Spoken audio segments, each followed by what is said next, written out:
Okay, so കഴിഞ്ഞ Renault series, അതായത് Oppo Reno 13 series എന്തോ കാരണവശാൽ കവർ ചെയ്യാൻ പറ്റിയിട്ടില്ലായിരുന്നു. സോ അതിനെ ചൊല്ലി ഒരുപാട് പേര് താഴെ ബ്രോ എന്തോ ഓപ്പോയുടെ ഫോൺസ് കവർ ചെയ്യാത്തത്, എന്തുകൊണ്ട് റെനോ സീരീസ് കവർ ചെയ്യുന്നില്ല. സോ ഇന്ന് നമ്മൾ ഓപ്പോ റെനോ 14 പ്രോയുടെ ഡെഡിക്കേറ്റഡ് വീഡിയോ ആണ് കാണാൻ പോകുന്നത്. എനിക്കറിയാം ഓഫ്ലൈൻ ഷോപ്പുകളിലും ഓഫ്ലൈൻ മാർക്കറ്റിൽ പോയി ഫോൺസ് വാങ്ങുന്നവരുടെ ഒരു ഫേവറേറ്റ് സീരീസ് ആണ് ഓപ്പോയുടെ റെനോ സീരീസ്. ഓക്കെ, ഇതാണ് ഓപ്പോ റെനോ 14 പ്രോയുടെ ബോക്സ്. ഓപ്പൺ ചെയ്യാം. Phone, case, documents, charger and type C charging cable. ഒരു കാര്യം സമ്മതിച്ചു കൊടുക്കണം, ഓപ്പോ ഫോൺസിൻ്റെ ഡിസൈൻ ഉണ്ടല്ലോ അത് അടിപൊളിയായിരിക്കും. എനിക്ക് ഇതിൻ്റെ ഡിസൈൻ ഒരുപാട് ഇഷ്ടപ്പെട്ടു. സോ ഈ ഡിസൈനിൻ്റെ ഒരു ഭംഗി എത്രമാത്രം എനിക്ക് വീഡിയോയിലൂടെ നിങ്ങൾ കാണിച്ചു തരാൻ പറ്റുന്നുണ്ട് ഐ ഡോണ്ട് നോ. ഓക്കെ, ഒരു ചിറകിൻ്റെ പാറ്റേൺ അല്ലെങ്കിൽ ഒരു ഫ്ലവറിൻ്റെ പാറ്റേൺ ആണ് തന്നിരിക്കുന്നത്. നമ്മൾ അങ്ങോട്ടും ഇങ്ങോട്ട് ടിൽറ്റ് ചെയ്യുമ്പോൾ ബ്ലൂ, പർപ്പിൾ, ഗോൾഡൻ, ഓറഞ്ച്, പല കളറുകൾ ഇങ്ങനെ മാറി മറിയുന്നുണ്ട്. സോ നിങ്ങൾ ഈ ഫോൺ വാങ്ങുന്നുണ്ടോ ഇല്ലയോ ഐ ഡോണ്ട് നോ, പക്ഷേ തീർച്ചയായിട്ടും ഒരു തവണയെങ്കിലും ഓഫ്ലൈൻ ഷോപ്പിലോ അല്ലെങ്കിൽ ഓപ്പോയുടെ ഷോറൂമിൽ പോയിട്ട് ഈ സംഭവം കയ്യിലെടുത്ത് നോക്കണം. It's very very beautiful design. Matte ഫിനിഷിലാണ് വന്നിരിക്കുന്നത്. പക്ഷേ ഒരു നോർമൽ മാറ്റ് ഫിനിഷ് അല്ല, മറിച്ച് വളരെ പ്രീമിയം ഫീൽ തരുന്ന ഒരു മാറ്റ് ഫിനിഷ് ആണ് തന്നിരിക്കുന്നത്. ഓപ്പോ പറയുന്നതനുസരിച്ച് ഓപ്പോയുടെ വെൽവെറ്റ് ഗ്ലാസ് മെറ്റീരിയൽ അവർ യൂസ് ചെയ്തിരിക്കുന്നത്. ഓക്കെ, എനിക്ക് തോന്നുന്നു ഒരുപാട് പേരിൻ്റെ ഡിസൈൻ മാത്രം കണ്ട് വീണുപോകും, എന്നിട്ട് ഈ ഫോൺ വാങ്ങിക്കാൻ ചാൻസ് ഉണ്ട്. എനിവേ അത് പാടില്ല, നിങ്ങൾ എല്ലാ കാര്യങ്ങളും അറിഞ്ഞതിന് ശേഷം വേണം ഡിസിഷൻ എടുക്കാൻ. ഓക്കെ, സോ എല്ലാം ഞാൻ ഇവിടെ ഷെയർ ചെയ്യാം, കൂടുതൽ സമയം വേസ്റ്റ് ചെയ്യാതെ ലെറ്റ്സ് റോൾ. പേൾ വൈറ്റ് ആണ് ഈ ഒരു കളർ ഓപ്ഷന്റെ പേര്. പിന്നെ ഒരു ടൈറ്റേനിയം ഗ്രേ കളർ ഓപ്ഷൻ കൂടിയുണ്ട്. ഫോണിന്റെ ഫ്രണ്ടിലും ബാക്കിലും ഗ്ലാസ് ആണ്, ചുറ്റുമുള്ള ഫ്രെയിം മെറ്റൽ ആണ്. സോ ഒരു ഗ്ലാസ് മെറ്റൽ സാൻഡ്വിച്ച് ഡിസൈനിലാണ് വന്നിരിക്കുന്നത്. സോ അതിന്റെ ഒരു പ്രീമിയം ഫീൽ കയ്യിലെടുക്കുമ്പോൾ, ആ ഒരു ഗ്ലാസ് മെറ്റലൊക്കെ വരുമ്പോൾ കയ്യിലെടുക്കുമ്പോൾ കിട്ടുന്ന ഒരു പ്രീമിയം ഫീൽ ഉണ്ടല്ലോ അത് ഇവിടെ തീർച്ചയായിട്ടും കിട്ടുന്നുണ്ട്. 7.58 mm ആണ് തിക്നെസ്, 201 ഗ്രാം ആണ് വെയിറ്റ്. സോ അതെല്ലാം നൈസ് ആണ്, തിക്നെസ് ആണെങ്കിലും വെയിറ്റ് ആണെങ്കിലും എല്ലാം പെർഫെക്റ്റ് ആണ്, ഇഷ്യൂ ഒന്നുമില്ല. പിന്നെ ഫ്ലാറ്റ് ഫ്രെയിം ആൻഡ് ബോക്സി ഡിസൈനിലാണ് വരുന്നത്. പക്ഷേ ഫ്രെയിമിന്റെ എഡ്ജസ് അത്യാവശ്യം കർവ് ചെയ്ത് വെച്ചിരിക്കുന്നതുകൊണ്ട് ആ ഒരു ഫ്ലാറ്റ് ഫ്രെയിമിൽ വരുന്ന ഒരു ഷാർപ്നെസ് ഉണ്ടല്ലോ, കുത്തൽ, അത് ഇവിടെ ഇല്ല. കയ്യിലെടുക്കുമ്പോൾ നല്ലൊരു ഇൻഹാൻഡ് ഫീൽ തന്നെയാണ് കിട്ടുന്നത്. Volume rockers and power button right സൈഡിലാണ്. മേളിൽ നോയിസ് ക്യാൻസലേഷൻ മൈക്സ് ഉണ്ട്, IR blaster and top firing speaker slot. Left side completely plain ആണ്. താഴെ നോക്കുകയാണെങ്കിൽ സിം ട്രേ ഉണ്ട്, അത് ഡുവൽ നാനോ സിം സ്ലോട്ട് ആണ്. സോ നിങ്ങൾക്ക് ഇതിൽ മൈക്രോ SD കാർഡ് യൂസ് ചെയ്യാൻ പറ്റില്ല. മൈക്ക് ഉണ്ട്, type C port and bottom firing speaker slot. IP66, 68 and 69 റേറ്റിംഗുമായാണ് ഈ ഒരു ഫോൺ വരുന്നത്. പിന്നെ ഇപ്പോൾ പൊതുവെ മിക്ക എല്ലാ ഓപ്പോ ഫോൺസിൽ വരുന്ന ഒരു ഫീച്ചറാണ് ഈ 360 ഡിഗ്രി ആർമർ പ്രൊട്ടക്ഷൻ. അതായത് ഇതിൻ്റെ അകത്ത് സ്പോഞ്ച് അവർ ഫിറ്റ് ചെയ്ത് തന്നിട്ടുണ്ട്. സോ ഫോൺ ഇങ്ങനെ വീണാലും ഇഷ്യൂ ഒന്നും ഉണ്ടാവാൻ പോകുന്നില്ല. അതിൻ്റെ അർത്ഥം എറിഞ്ഞു കളിക്കരുത്. ഓക്കെ, കയ്യിൽ നിന്ന് അറിയാതെ താഴെ വീണ് പോയാൽ പ്രൊട്ടക്ഷന് വേണ്ടിയുള്ള ഫീച്ചേഴ്സ് ആണ്. പിന്നെ അത്യാവശ്യം നീളവും പൊക്കമാണ്, നീളമാണ്. ഇനി അത്യാവശ്യം നീളവും വീതിയുള്ള ഒരു ഫോണാണ്. കാരണം 6.83 ഇഞ്ച് സൈസുള്ള 1.5K റെസൊല്യൂഷൻ സപ്പോർട്ട് ചെയ്യുന്ന ഒരു LTPS OLED ഡിസ്പ്ലേ ആണ് തന്നിരിക്കുന്നത്. LTPSന്റെ അർത്ഥം എന്താണെന്ന് വെച്ചാൽ ഈ ഫോണിന്റെ ഡിസ്പ്ലേക്ക് 60, 90 ആൻഡ് 120 ഹെർട്സ് തമ്മിൽ അങ്ങോട്ടും ഇങ്ങോട്ട് ഡൈനാമിക്കലി റിഫ്രഷ് ചെയ്ത് ഷിഫ്റ്റ് ചെയ്യാൻ പറ്റും. അങ്ങനെ ചെറിയ രീതിയിൽ ബാറ്ററിയൊക്കെ ലാഭിക്കാം. 1200 നിറ്റ്സിൻ്റെതാണ് HBM ബ്രൈറ്റ്നസ്. സോ അതിന്റെ ബ്രൈറ്റ്നസ് കാര്യങ്ങളൊക്കെ ഔട്ട്ഡോറിൽ അറിയാനുണ്ട്. ഭയങ്കര ബ്രൈറ്റ് എന്ന് ഞാൻ പറയൂല, പക്ഷേ ഇനഫ് ആണ്. നമ്മുടെ ഔട്ട്ഡോർ യൂസ് ആണെങ്കിലും ഇൻഡോർ യൂസ് ആണെങ്കിലും ഡിസ്പ്ലേയിലുള്ള എല്ലാ നമുക്ക് ക്ലിയർലി അറിയാൻ പറ്റുന്നുണ്ട്. നല്ല ക്വാളിറ്റിയുള്ള ഡിസ്പ്ലേ ആണ് തന്നിരിക്കുന്നത്. ഫ്ലാറ്റ് ഡിസ്പ്ലേ ആണ്. പിന്നെ ചുറ്റുമുള്ള ബെസൽസ് കണ്ടില്ലേ, വളരെ വളരെ മിനിമം ആൻഡ് യൂണിഫോം ബെസൽസ് ആണ്. കളേഴ്സിന്റെ കാലിബ്രേഷൻ നല്ലോണം ചെയ്തിട്ടുണ്ട്. ഗൊറില്ല ഗ്ലാസ് 7i പ്രൊട്ടക്ഷൻ ആണ് തന്നിരിക്കുന്നത്. HDR10+ സപ്പോർട്ട് ചെയ്യുന്ന ഡിസ്പ്ലേ ആണ്. അത് യൂട്യൂബിൽ മാത്രമല്ല, ഈവൻ നെറ്റ്ഫ്ലിക്സിൽ നിങ്ങൾക്ക് HDR വീഡിയോസ് കാണാൻ കഴിയും. പിന്നെ ലോ ബ്രൈറ്റ്നസിൽ ഫ്ലിക്കറിംഗ് കുറയ്ക്കാനുള്ള 3840 ഹെർട്സിന്റെ PWM ഡിമ്മിംഗ് സപ്പോർട്ട് ചെയ്യുന്നുണ്ട്. Splash touch and glove touch എന്ന 2 സ്പെഷ്യൽ ഫീച്ചേഴ്സ് ഉണ്ട്. സ്പ്ലാഷ് ടച്ച് എന്ന് പറയുമ്പോൾ അറിയാലോ, ഇതിന്റെ മേളിൽ വെള്ളത്തിന്റെ തുള്ളികളോ അല്ലെങ്കിൽ നിങ്ങളുടെ കയ്യിൽ എണ്ണമയം അല്ലെങ്കിൽ വെള്ളം ഉണ്ടെങ്കിലും കുഴപ്പമൊന്നുമില്ല. ഇതിന്റെ ഡിസ്പ്ലേ നല്ലോണം തന്നെ, അത്യാവശ്യം നല്ലോണം തന്നെ വർക്ക് ആവുന്നുണ്ട്. ഗ്ലവ് മോഡ് തണുപ്പുള്ള സ്ഥലങ്ങളിലുള്ള സംഭവമാണ്. അല്ലെങ്കിൽ നിങ്ങൾ ബൈക്കിംഗ് ചെയ്യുമ്പോൾ ബൈക്ക് നിർത്തിയിട്ട് മാത്രം, ഓക്കെ, ബൈക്ക് ഓടിച്ചുകൊണ്ടിരിക്കുമ്പോൾ യൂസ് ചെയ്യരുത്. ബൈക്ക് നിർത്തിയതിന് ശേഷം ഗ്ലവ് കൊണ്ട് ഇങ്ങനെ യൂസ് ചെയ്യാൻ നോക്കുന്നുണ്ടെങ്കിൽ ഈ ഗ്ലവ് ടച്ച് ഫീച്ചർ ഹെൽപ്ഫുൾ ആയിരിക്കും. ഡ്യുവൽ സ്റ്റീരിയോ സ്പീക്കേഴ്സ് തന്നിട്ടുണ്ട്. നല്ല ഔട്ട്പുട്ടാണ് കിട്ടുന്നത്. ഓക്കെ, അത്യാവശ്യം വോളിയം ഉണ്ട്. പിന്നെ 300% വരെ നമുക്ക് കൂട്ടാൻ പറ്റും. അതിലിട്ട് കേട്ടാലും അങ്ങനെ പൊട്ടലും ചീറ്റിലൊന്നും ഞാൻ ഫേസ് ചെയ്തില്ല. So speakers R nice. 6200 mAh യമണ്ടൻ ബാറ്ററിയാണ് വരുന്നത്. 80 വാട്ടിന്റെ സൂപ്പർ വൂക്ക് ചാർജിങ് സപ്പോർട്ട് ചെയ്യുന്നുണ്ട്. അത് വെച്ച് നിങ്ങൾക്ക് ഈ ഒരു ബാറ്ററി, അതായത് ഇത്രയും വലിയ ബാറ്ററി നിങ്ങൾക്ക് 50 മിനിറ്റിനുള്ളിൽ ഫുൾ ചാർജ് ചെയ്യാൻ പറ്റും. പ്ലസ് വയർലെസ് ചാർജിങ് വരുന്നുണ്ട്. 50 വാട്ടിന്റെ എയർ വൂക്ക് വയർലെസ് ചാർജിങ് ആണ്. സോ നിങ്ങളുടെ കയ്യിൽ ഈ എയർ വൂക്ക് സപ്പോർട്ട് ചെയ്യുന്ന വയർലെസ് ചാർജർ ഉണ്ടെങ്കിൽ, അതായത് പ്രൊപ്രൈറ്ററി വയർലെസ് ചാർജ് ഉണ്ടെങ്കിൽ നിങ്ങൾക്ക് 50 വാട്ടിൽ ചെയ്യാൻ പറ്റും. അല്ലെങ്കിൽ വയർലെസ് ചാർജിങ് എന്തായാലും ചെയ്യാം, പക്ഷേ കുറഞ്ഞ വാട്ടിലായിരിക്കും നടക്കുന്നത്. Battery backup is nice. അതായത് എനിക്ക് അങ്ങനെ ഇഷ്യൂ ആയിട്ടൊന്നും തോന്നിയില്ല. ഈസിലി 1 ഡേക്ക് ഈസിലി പോകുന്നുണ്ട്. 1.25 ദിവസം വരെ ചിലപ്പോഴൊക്കെ പോയിട്ടുണ്ടായിരുന്നു. സോ നിങ്ങൾക്ക് ഈസിലി 8-8.5 മണിക്കൂറിൻ്റെ സ്ക്രീൻ ഓൺ ടൈം കിട്ടും. പക്ഷേ ഈ സ്ക്രീൻ ഓൺ ടൈം എന്ന് പറയുമ്പോൾ ഭയങ്കര അതാണ് സെൻസിറ്റീവ് സാധനമാണ്. ഞാൻ ഭയങ്കര എഗ്രസീവ്ലി യൂസ് ചെയ്യുന്ന ഒരാളാണ്. നിങ്ങൾ ലൈറ്റ് യൂസർ ആണെങ്കിൽ ഇനിയും ബാറ്ററി ബാക്കപ്പ് കിട്ടും. സോ ബാറ്ററി ബാക്കപ്പിന്റെ പോയിന്റ് ഓഫ് വ്യൂ നിങ്ങൾ ടെൻഷൻ അടിക്കേണ്ട ഒരാവശ്യമില്ല. അതുപോലെ തന്നെ ഒരു ടെൻഷനും ഇല്ലാതെ നല്ല കിടിലൻ ടെക് കണ്ടന്റ് നിങ്ങൾ കാണാൻ താല്പര്യമുണ്ടെങ്കിൽ, അതായത് സ്മാർട്ട് ഫോൺ അൺബോക്സിംഗ്, റിവ്യൂ, നല്ല ടെക് കണ്ടന്റ് കാണാൻ താല്പര്യമുണ്ടെങ്കിൽ നമ്മുടെ mister perfect tech channel subscribe ചെയ്യാൻ മറക്കണ്ട. ആൻഡ്രോയിഡ് 15 ബേസ് ആയിട്ടുള്ള ColorOS 15 ആണ് വരുന്നത്. ഞാൻ പല വീഡിയോസിലും പറഞ്ഞിട്ടുണ്ട്, ഈ അടുത്തിടെ ഏറ്റവും നല്ലോണം ഇംപ്രൂവ് ആയിരിക്കുന്ന ഒരു UI ആണ് ഈ ColorOS ഒക്കെ. ലുക്സ് ആണെങ്കിലും ഡിസൈൻ ആണെങ്കിലും ഐക്കൺസ്, ഫോണ്ട്, ഈവൻ ആനിമേഷൻസ് ആണെങ്കിലും എല്ലാം നല്ല രസമായിട്ട് തന്നെ അവർ ഒപ്റ്റിമൈസ് ചെയ്തിട്ടുണ്ട്. നല്ല സ്മൂത്ത് എക്സ്പീരിയൻസ് ആണ് കിട്ടിയത്. എൻ്റെ ഇതുവരെയുള്ള യൂസിൽ അങ്ങനെ ബഗ്സും ഗ്ലിച്ചും കാര്യങ്ങളൊന്നുമില്ല. എന്നാൽ സ്നാപ്ചാറ്റ്, ഫേസ്ബുക്ക്, ഫോൺ പേ പോലുള്ള third party applications pre install ആയിട്ട് വരുന്നുണ്ട്. എടുത്ത് കളയാം നിങ്ങൾ യൂസ് ചെയ്യുന്നില്ലെങ്കിൽ. ആവശ്യമില്ലാത്ത ഈ ഗെയിംസും കാര്യങ്ങളൊന്നുമില്ല. പക്ഷേ യെസ്, ഹോട്ട് ആപ്സും ഹോട്ട് ഗെയിംസും പിന്നെ ആപ്പ് മാർക്കറ്റ് ഉണ്ട്. അത് നിങ്ങൾക്ക് ഇങ്ങനെ ഈസിലി ഡിസേബിൾ ചെയ്യാൻ പറ്റും. എന്നേക്കുമായി ആപ്പ് ഡ്രോവറിൽ നിന്ന് പോകും. പിന്നെ കുറേ AI ഫീച്ചേഴ്സ് വന്നിട്ടുണ്ട്. അതായത് ഫസ്റ്റ് ഓഫ് ഓൾ എന്തായാലും ഗൂഗിൾ ജെമിനി സപ്പോർട്ട് ചെയ്യുന്നുണ്ട്. ഈ ജെമിനി ഉപയോഗിച്ച് നമുക്ക് വേണമെങ്കിൽ ഓപ്പോയുടെ നോട്ട്സ് ആപ്ലിക്കേഷൻ ഉണ്ടല്ലോ, അതിലുള്ള നോട്ട്സും കാര്യങ്ങളൊക്കെ നമുക്ക് ആക്സസ് ചെയ്യാൻ പറ്റും. അവിടെ നോട്ട്സ് ഒക്കെ എഴുതാൻ പറ്റും. That is nice. ആ ഒരു ഇന്റഗ്രേഷൻ വരുന്നുണ്ട്. സർക്കിൾ ടു സെർച്ച് ഉണ്ട്. AI വോയിസ് സ്ക്രൈബ് എന്ന ഫീച്ചർ ഉണ്ട്. അതായത് നമ്മൾ പറയുന്ന കാര്യങ്ങൾ അത് എഴുതി തരും. പിന്നെ അതിന്റെ സമറി ഉണ്ടാക്കി തരും. AI മൈൻഡ് സ്പേസ് എന്നൊരു ഓപ്ഷൻ ഉണ്ട്. നമ്മൾ ഓൾറെഡി മറ്റു ഫോൺസിൽ കണ്ടൊരു സംഭവമാണ് AI മൈൻഡ് സ്പേസ്. സോ ഇതിൽ അത് ആക്ടിവേറ്റ് ചെയ്യാൻ വേണ്ടി ഫസ്റ്റ് സെറ്റിംഗ്സിൽ അത് ഇങ്ങനെ ഇവിടെ പോയിട്ട് 3 ഫിംഗർ സ്വൈപ്പ് അപ്പ് എനേബിൾ ചെയ്യണം. അങ്ങനെ ചെയ്യുമ്പോൾ എന്തെങ്കിലും സ്പെഷ്യൽ ഫോട്ടോ ഉണ്ടെങ്കിൽ അല്ലെങ്കിൽ എന്തെങ്കിലും റിമൈൻഡർ ഒക്കെ സെറ്റ് ചെയ്ത് വെക്കണമെങ്കിൽ നമുക്ക് ഡയറക്റ്റ്ലി ചെയ്യാൻ പറ്റും. പിന്നെ ഈ ഫോണിൽ മൊത്തമായിട്ട് സെർച്ച് ചെയ്യാൻ വേണ്ടി ഒരു AI സെർച്ച് ഫീച്ചർ തന്നിട്ടുണ്ട്. ഇത് ഉപയോഗിച്ച് നമുക്ക് ഈവൻ ഫോണിൽ ഏതെങ്കിലും ഡോക്യുമെന്റ് അല്ലെങ്കിൽ നോട്ട്സ് ഉണ്ടെങ്കിൽ അതിന്റെ ഉള്ളിൽ കയറിയിട്ടും സെർച്ച് ചെയ്യാൻ പറ്റും ഈ ഒരു AI സെർച്ച് ഫീച്ചർ ഉപയോഗിച്ച്. അത്യാവശ്യം നല്ലോണം വർക്ക് ആവുന്നുണ്ട്. പിന്നെ AI കോൾ അസിസ്റ്റന്റും വരുന്നുണ്ട്. അതായത് നമ്മുടെ കോൾ സമ്മറി എടുത്തു തരും. പ്ലസ് അപ്പുറത്ത് സംസാരിക്കുന്ന ആളുടെ ഭാഷ നമുക്ക് അറിയില്ലെങ്കിൽ അതും ട്രാൻസ്ലേറ്റ് ചെയ്യാനുള്ള ഓപ്ഷൻ ഇവിടെ വരുന്നുണ്ട്. That is also very nice. പിന്നെ ഒരു O+ കണക്ട് എന്നൊരു ഫീച്ചർ ഉണ്ട്. അത് അത്യാവശ്യം നല്ലോണം വർക്ക് ആവുന്നുണ്ടോ ഒക്കെ. അതായത് ഐഫോണുമായിട്ട് അങ്ങോട്ടും ഇങ്ങോട്ട്, ഐഫോൺ ഈവൻ മാക്ബുക്കുമായിട്ട് അങ്ങോട്ടും ഇങ്ങോട്ട് ഈ ഫോട്ടോസും വീഡിയോസും ഡോക്യുമെന്റ്സ് ഒക്കെ ട്രാൻസ്ഫർ ചെയ്യാനുള്ള ഓപ്ഷനാണ്. സോ നിങ്ങളുടെ ഐഫോൺ അല്ലെങ്കിൽ മാക്കിൽ ഈ പറഞ്ഞ O+ ഞാൻ കാണിച്ചു തരാം. ഈ പറഞ്ഞ O+ കണക്ട് ആപ്ലിക്കേഷൻ നിങ്ങൾ ഇൻസ്റ്റാൾ ചെയ്താൽ പിന്നെ ഈവൻ ഇങ്ങനെ ചെയ്ത് കിട്ടും.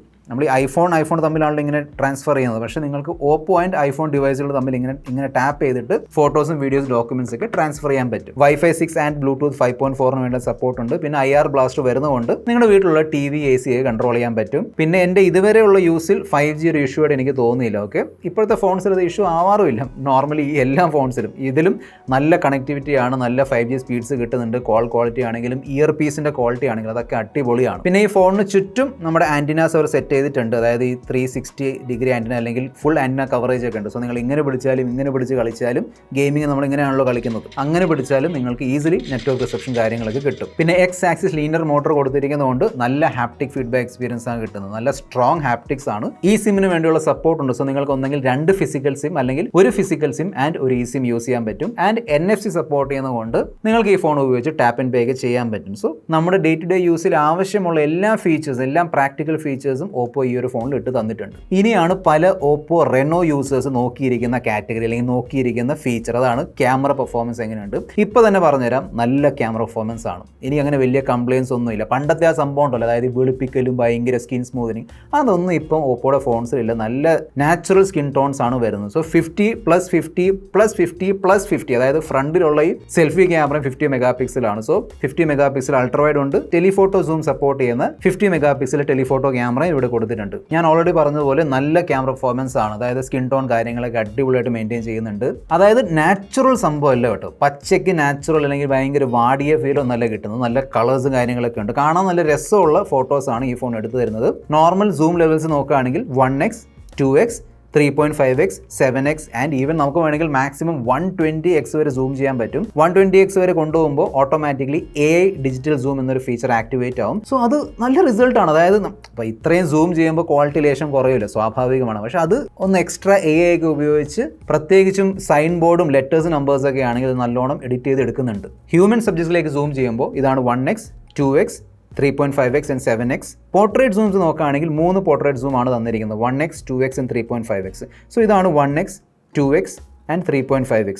ഞാൻ വീണ്ടും കാണിച്ചു തരാം. നല്ല ഫോട്ടോസാണ്. ബാക്ക്ഗ്രൗണ്ട് ബ്ലർ ആണെങ്കിലും എച്ച് ഡിറ്റക്ഷൻ ആണെങ്കിലും എൻ്റെ തലമുടിയൊക്കെ കണ്ടില്ല, നല്ലോണം അത് കട്ടൗട്ട് എടുത്തിട്ടുണ്ട്. Selfie camera auto focus support ചെയ്യുന്നുണ്ട്. നല്ല ക്രിസ്പ് സെൽഫി ഫോട്ടോസ് ആണ് കിട്ടുന്നത്. അതായത് നമ്മൾ ഏത് ഡിസ്റ്റൻസിൽ ഇങ്ങനെയാണെങ്കിലും എങ്ങനെ എടുത്താലും നല്ല ഫോക്കസ് ഉള്ള ക്രിസ്പ് ഫോട്ടോസ് ആണ് തരുന്നത്. അവിടെയും സ്കിൻ ടോൺസ് ഒക്കെ നൈസ് ആണ്. ഞാൻ നൈറ്റ് ഫോട്ടോസ് എടുത്ത് നോക്കിയിരുന്നു, നല്ല ഔട്ട്പുട്ട് ആണ് കിട്ടുന്നത്. അതായത് ഏറ്റവും ഭയങ്കര മികച്ച നൈറ്റ് അങ്ങനെയൊന്നുമല്ല, പക്ഷേ ഹൈലൈറ്റ്സ് ആണെങ്കിലും ഷാഡോസ് ആണെങ്കിലും നോയ്സ് ആണെങ്കിലും നല്ലോണം തന്നെ കൺട്രോൾ ചെയ്യുന്നുണ്ട്. സോ പിന്നെ ഒരു ഡ്യുവൽ ഫ്ലാഷിൻ്റെ ഒരു ഫീച്ചർ വരുന്നുണ്ട്. അതായത് ഡാർക്ക് സീൻ ആണെങ്കിലും അല്ലെങ്കിൽ ഡാർക്ക് ലൈറ്റിംഗ് ആണെങ്കിലും, അതായത് ലൈറ്റിംഗ് ഇല്ലെങ്കിലും ഡാർക്ക് ലൈറ്റിംഗ് എന്തോ ലൈറ്റിംഗ് കുറവാണെങ്കിൽ ഇതിന് കുറച്ച് ലൈറ്റ് ഒക്കെ നിങ്ങൾക്ക് കൊടുക്കാൻ പറ്റും. സോ ഈ റിസൾട്ട് ഇസ് നൈസ്, നിങ്ങൾക്ക് വേണമെങ്കിൽ യൂസ് ചെയ്യാം. പിന്നെ ഈ ഫോണിൻ്റെ ബാക്കിലുള്ള 3 ക്യാമറകളും 4K at 60 FPS വരെയുള്ള വീഡിയോ റെക്കോർഡിംഗ് സപ്പോർട്ട് ചെയ്യുന്നുണ്ട്. And surprisingly I really like the video performance. ഞാൻ സാമ്പിൾ ഷെയർ ചെയ്യാൻ കണ്ടു നോക്കാം. നല്ല വീഡിയോ പെർഫോമൻസ് ആണ്. സ്കിൻ ടോൺ കാര്യങ്ങൾ നല്ലോണം എടുത്ത് കാണിക്കുന്നുണ്ട്. It's very good, nice video performance. പിന്നെ നിങ്ങൾക്ക് വേണമെങ്കിൽ HDR വീഡിയോസ് ഒക്കെ ഷൂട്ട് ചെയ്യാനുള്ള ഓപ്ഷൻ ഉണ്ട്. 4K നിങ്ങൾക്ക് HDR വീഡിയോസ് ഷൂട്ട് ചെയ്യാൻ പറ്റും. സോ നിങ്ങളിപ്പോൾ കണ്ടുകൊണ്ടിരിക്കുന്നത് Oppo Reno 14 Proയുടെ സെൽഫി ക്യാമറ വെച്ചെടുത്തുകൊണ്ടിരിക്കുന്ന 4K at 60 FPS ആണ്. So that's very nice.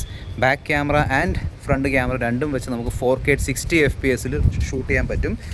അതിനോടൊപ്പം തന്നെ നല്ല സ്റ്റേബിൾ, കണ്ടില്ല ഞാൻ നടന്ന് കാണിച്ചു തരാം, നല്ല സ്റ്റേബിൾ ഫുട്ടേജ് ആണ് കിട്ടുന്നത്. തീർച്ചയായിട്ടും നിങ്ങൾക്ക് വ്ളോഗിങ് കാര്യങ്ങളൊക്കെ ചെയ്യാൻ താല്പര്യമുണ്ടെങ്കിൽ this would be a really good camera. ഇപ്പോൾ എൻ്റെ ഫേസിൽ അത്യാവശ്യം വെയിൽ വീഴുന്നുണ്ട്, എന്നാലും അതൊക്കെ നല്ലോണം തന്നെ മാനേജ് ചെയ്യുന്നുണ്ട്. ആൻഡ് ചിലർക്ക് ഈ ഒരു ബൊക്കെ വീഡിയോ അല്ലെങ്കിൽ പോർട്രേറ്റ് വീഡിയോ എടുക്കാൻ താല്പര്യമുണ്ടെങ്കിൽ അതും ഇവിടെ സപ്പോർട്ട് ചെയ്യുന്നുണ്ട്. അത് 4K അല്ല, അത് 1080pയിലാണ്. ഓക്കെ, സാമ്പിൾസ് ഷെയർ ചെയ്യുന്നുണ്ട്, നിങ്ങൾ കണ്ടു നോക്കാം. ഡീസൻറ്റ് ഔട്ട്പുട്ടാണ് കിട്ടുന്നത്. പിന്നെ ഈ ഫോണിൽ സൗണ്ട് ഫോക്കസ് എന്നൊരു ഫീച്ചർ ഉണ്ട്. ഇപ്പോൾ മഴയുണ്ട്, സോ മഴയുടെ സൗണ്ട് എന്തായാലും മൈക്കിലൂടെ കയറി വരുന്നുണ്ടായിരിക്കും. ഇത് 4K at 60 FPS ആണ്. ഓക്കെ, സോ ഇപ്പോൾ ഞാൻ റെക്കോർഡ് ചെയ്യുന്നത് വിത്തൗട്ട് സൗണ്ട് ഫോക്കസ് ആണ്. ഇനി ഞാൻ സൗണ്ട് ഫോക്കസ് നേരെ ഓൺ ചെയ്യാൻ പറ്റുമെന്ന് തോന്നുന്നുണ്ട്. യെസ്, ഇപ്പോൾ സൗണ്ട് ഫോക്കസ് ഓൺ ആക്കിയിട്ടുണ്ട്. സോ വ്യത്യാസം എന്തെങ്കിലും നിങ്ങൾ അറിഞ്ഞോ? അതായത് മഴയുടെ സൗണ്ട് എന്തെങ്കിലും കുറഞ്ഞിട്ടുണ്ടോ? സോ ആ ഒരു ഫീച്ചർ ഉണ്ട്. സോ അത് നിങ്ങൾ താഴെ കമന്റ് ബോക്സ് എഴുതി അറിയിക്കുക. AI പെർഫെക്റ്റ് ഷോട്ട് എന്നൊരു ഫീച്ചർ ഉണ്ട്. സംഭവം എന്താണെന്ന് വെച്ചാൽ നമ്മൾ ഈ ഗ്രൂപ്പ് ഫോട്ടോസും ഗ്രൂപ്പ് സെൽഫി എടുക്കുമ്പോൾ ചിലരുടെ കണ്ണുകൾ അങ്ങോട്ട് കണ്ണടഞ്ഞ് ഇങ്ങനെയൊക്കെ ആയിരിക്കും. ചിലപ്പോഴൊക്കെ അങ്ങനെ സംഭവിക്കാറുണ്ട്. അതിൽ പ്രശ്നമൊന്നുമില്ല. പക്ഷേ നിങ്ങൾക്കത് മാറ്റിയെടുക്കാൻ താല്പര്യം ഉണ്ടെങ്കിൽ ഇതിലുള്ള AI ഓട്ടോമാറ്റിക്കലി ബെസ്റ്റ് ഫേസ് എടുത്തിട്ട് ഇതിൻ്റെ മേളിൽ ഇങ്ങനെ ഇട്ട് തരും. AI റീകമ്പോസ് എന്ന ഫീച്ചർ ഉണ്ട്. ബേസിക്കലി സംഭവം എന്താണെന്ന് വെച്ചാൽ നമ്മളൊരു ഫോട്ടോ എടുത്തു, പക്ഷേ അത് അതിൻ്റെ ആസ്പെക്ട് റേഷ്യോ നമുക്ക് മാറ്റണം, അല്ലെങ്കിൽ കുറച്ചും കൂടി ഫ്രെയിമിംഗ് കുറച്ചും കൂടി ബെറ്റർ ആക്കണം. അങ്ങനെയാണെങ്കിൽ ഈ ഫീച്ചർ യൂസ് ചെയ്യാൻ പറ്റും. സോ നമുക്ക് വേണമെങ്കിൽ ഇങ്ങനെയുള്ള ഫോട്ടോ നമുക്ക് വെർട്ടിക്കൽ ആക്കാൻ പറ്റും. അത് ഓൾറെഡി ആക്കി തരും. പിന്നെ AI അൺബ്ലർ ഉണ്ട്. അതായത് ബ്ലർ ആയിരിക്കുന്ന ഫോട്ടോസ്, സ്പെഷ്യലി നമ്മൾ സൂം ചെയ്തെടുക്കുന്ന ഫോട്ടോ ചിലപ്പോഴേക്കും നമുക്ക് ബ്ലർ ആയിട്ട് തോന്നാറുണ്ട്. ഇത് അൺബ്ലർ ചെയ്ത് തരും. ഫോട്ടോയിലുള്ള ആൾക്കാരെ അല്ലെങ്കിൽ ഓബ്ജക്ട്സിനെ എടുത്ത് മാറ്റി തരുന്ന AI ഇറേസർ ഫീച്ചർ, റിഫ്ലക്ഷൻ എടുത്ത് മാറ്റുന്ന AI റിഫ്ലക്ഷൻ റിമൂവർ വളരെ നല്ലോണം വർക്ക് ആവുന്നുണ്ട്. പിന്നെ കുറച്ച് എക്സ്ട്രാ AI എഡിറ്റിംഗ് ഒക്കെ ചെയ്യാൻ താല്പര്യം ഉണ്ടെങ്കിൽ AI സ്റ്റുഡിയോ ഉണ്ട്. സോ നിങ്ങളുടെ ഫോട്ടോ ഒക്കെ എടുത്തിട്ട് നിങ്ങൾക്ക് ഇങ്ങനെ വേറെ രീതിയിൽ എഡിറ്റ് ചെയ്ത് എടുക്കാൻ പറ്റും. ഒരു ഫൺ ഫീച്ചർ. Oppo Reno 13 Proയിൽ വന്ന Dimensity 8350 എന്ന ചിപ്സെറ്റ് അപ്ഗ്രേഡ് ചെയ്ത് ഇത്തവണ Dimensity 8450 ചിപ്സെറ്റ് ആണ് തന്നിരിക്കുന്നത്. LPDDR5X ആണ് റാം, UFS 3.1 ആണ് സ്റ്റോറേജ്. ഈ ചിപ്സെറ്റ് എങ്ങനെയാണെന്ന് വെച്ചാൽ ഞാൻ ക്ലിയർലി പറഞ്ഞുതരാം. ഈ പ്രൈസിൽ ഏറ്റവും പവർഫുൾ ചിപ്സെറ്റ് അല്ല, എന്നാൽ സ്റ്റിൽ ഞാൻ AnTuTu സ്കോർ ചെക്ക് ചെയ്ത് നോക്കിയിട്ടുണ്ടായിരുന്നു. 1.6 മില്യൺ ആൻഡ് 1.7 മില്യൺ വരെയുള്ള AnTuTu സ്കോർ കിട്ടുന്നുണ്ട്. That is pretty nice actually. അതായത് പവർഫുൾ ചിപ്സെറ്റ് ആണ്, ഈ പ്രൈസിൽ ഏറ്റവും പവർഫുൾ ഉള്ള, പക്ഷേ still it's A very good chipset, നല്ല കേപ്പബിൾ ചിപ്സെറ്റ് ആണ്. അതായത് ഈ ഫോണിൽ കൊടുത്തിരിക്കുന്ന ഫീച്ചേഴ്സും പിന്നെ AI ഫീച്ചേഴ്സും കാര്യങ്ങളൊക്കെ സോഫ്റ്റ്വെയർ അതൊക്കെ നല്ലോണം ഹാൻഡിൽ ചെയ്യുന്നുണ്ട്. സോ ആ പോയിന്റ് ഓഫ് വ്യൂ നിങ്ങൾ യാതൊരു ഇഷ്യൂവും ഫേസ് ചെയ്യാൻ പോകുന്നില്ല. പിന്നെ നിങ്ങളൊരു Oppo Reno 13 Pro യൂസർ ആണെങ്കിൽ നിങ്ങളുടെ എക്സ്പീരിയൻസ്, അതായത് 14 Pro ഇപ്പോൾ കിട്ടി കാണത്തില്ലല്ലോ, സോ കിട്ടിയതിന് ശേഷം അതിൻ്റെയും ഒരു എക്സ്പീരിയൻസ് താഴെ കമന്റ് ബോക്സിൽ എഴുതി അറിയിക്കുക. പക്ഷേ നിങ്ങളൊരു 13 Pro യൂസർ ആണെങ്കിൽ അതിൻ്റെ എക്സ്പീരിയൻസ് താഴെ കമന്റ് ബോക്സിൽ എഴുതി അറിയിക്കുക. എൻ്റെ ഈ ഫോണിലുള്ള എക്സ്പീരിയൻസ് നല്ലതായിരുന്നു. ഗെയിമിംഗ് ചെയ്യാൻ പറ്റില്ല അങ്ങനെയൊന്നുമില്ല. ഓക്കെ, അതായത് ഐ തിങ്ക് പുതിയ ചിപ്സെറ്റ് ആയതുകൊണ്ടാവാം BGMI 60 FPS, അതായത് എക്സ്ട്രീം മാത്രമേ സപ്പോർട്ട് ചെയ്യുന്നുള്ളൂ. ഒരു വർഷം അപ്ഡേറ്റിന് ശേഷം 90 FPS വരാനുള്ള ചാൻസ് ഉണ്ട്. 60 FPS ഒക്കെ നല്ലോണം തന്നെ മെയിൻറ്റെയിൻ ചെയ്യുന്നുണ്ട്, അവിടെ ഇഷ്യൂ ഒന്നുമില്ല. പിന്നെ ഹീറ്റിംഗ് ഉണ്ടോ എന്ന് നോക്കാൻ വേണ്ടി ഞാൻ അടുപ്പിച്ച് നമ്മുടെ AnTuTu ടെസ്റ്റ് ഉണ്ടല്ലോ, ഭയങ്കര ഒരു ടഫ് ടെസ്റ്റ് ആണ് AnTuTu. സോ അത് 2-3 തവണയൊക്കെ ഞാൻ അടുപ്പിച്ച് റൺ ചെയ്ത് നോക്കിയിട്ടുണ്ടായിരുന്നു. മാക്സിമം 37 ഡിഗ്രി 38 ഡിഗ്രി വരെ പോകുന്നുള്ളൂ. സോ ഹീറ്റ് മാനേജ്മെന്റ് Oppo ഈ ഫോണിൽ നല്ലോണം ചെയ്തിട്ടുണ്ട്. എന്നാൽ തീർച്ചയായിട്ടും നമ്മൾ ഫോൺ ചാർജിങ്ങിന് ഇടുമ്പോൾ, ഫാസ്റ്റ് ചാർജിങ്ങിന് ഇടുമ്പോൾ അല്ലെങ്കിൽ വെയിലത്തൊക്കെ ഉപയോഗിക്കുമ്പോൾ ചെറിയൊരു വാംത്ത് ഇവിടെ ഫീൽ ആവും. That is normal. അത് ഏത് ഫോൺ ആണെങ്കിലും ഫീൽ ആവും. ഓവർ ഹീറ്റിംഗ് അല്ലെങ്കിൽ അതുകൊണ്ട് ത്രോട്ട്ലിംഗ് ഉപയോഗിക്കാൻ പറ്റുന്നില്ല, അങ്ങനത്തെ ഒരു ഇഷ്യൂ ഞാൻ ഈ ഫോണിൽ ഇതുവരെ ഫേസ് ചെയ്തിട്ടില്ല. സോ ഈ ഫോണിന്റെ ലോഞ്ചിന് മുന്നേ റെക്കോർഡ് ചെയ്യുന്നതുകൊണ്ട് എക്സാക്ട് പ്രൈസിങ് എനിക്കറിയില്ല. സോ ഇപ്പം എന്തായാലും പ്രൈസിങ് വന്നു കാണും, ഞാൻ താഴെ ഡിസ്ക്രിപ്ഷൻ ബോക്സിൽ ഇട്ട് തരാം. ഓപ്പോയുടെ Reno സീരീസിലുള്ള പ്രോ ഫോണാണ്, ഓഫ്ലൈൻ സെൻട്രിക് ഫോണാണ്. സോ അതിൻ്റെ ഒരു പ്രീമിയം പ്രൈസിങ് എന്തായാലും ഉണ്ടാവും. സോ ഓവറോൾ നോക്കുകയാണെങ്കിൽ I really like this phone. So ഈ ഫോണിന്റെ ഡിസൈൻ ആണെങ്കിലും ബിൽഡ് ആണെങ്കിലും ഫ്രണ്ടും ബാക്കും ഗ്ലാസ് ആണ്, ചുറ്റും മെറ്റൽ ആണ്, ബ്യൂട്ടിഫുൾ ഡിസൈനിലാണ് വരുന്നത്. നല്ല ബാറ്ററി ബാക്കപ്പ് ഉണ്ട്, ഫാസ്റ്റ് ചാർജിങ് സപ്പോർട്ട് ചെയ്യുന്നുണ്ട്, നല്ല ഡിസ്പ്ലേ ആണ്, സ്ലിം ബെസൽസും നല്ല കളർ ട്യൂണിങ് ചെയ്തിട്ടുള്ള ഡിസ്പ്ലേ വരുന്നുണ്ട്. അത്യാവശ്യം നല്ല ഡീസന്റ് പ്രൊസസ്സർ ഉണ്ട്. ഇതിന്റെ സോഫ്റ്റ്വെയറിൽ ഒരുപാട് ഫീച്ചേഴ്സ് തന്നിട്ടുണ്ട്, AI ഫീച്ചേഴ്സ് കാര്യങ്ങളൊക്കെ ഉണ്ട്. ഈവൻ സോഫ്റ്റ്വെയർ എക്സ്പീരിയൻസ്, കളർ വോയ്സിന്റെ സോഫ്റ്റ്വെയർ എക്സ്പീരിയൻസ് നല്ലതാണ്. പിന്നെ പ്രാക്ടിക്കൽ യൂസിൽ വേണ്ട NFC, IR ബ്ലാസ്റ്റർ, ഈ പറഞ്ഞ കാര്യങ്ങളൊക്കെ ഈ ഫോൺ സപ്പോർട്ട് ചെയ്യുന്നുണ്ട്. ഈവൻ eSIM സപ്പോർട്ട് ചെയ്യുന്നുണ്ട്. സോ നിങ്ങൾ ഒരു ഫീച്ചർ പാക്ഡ് ഫോൺ നോക്കുന്നുണ്ടെങ്കിൽ തീർച്ചയായിട്ടും നിങ്ങൾക്ക് ഈ Oppo Reno 14 Pro check out ചെയ്യാം. This your friend mister perfect signing off. By.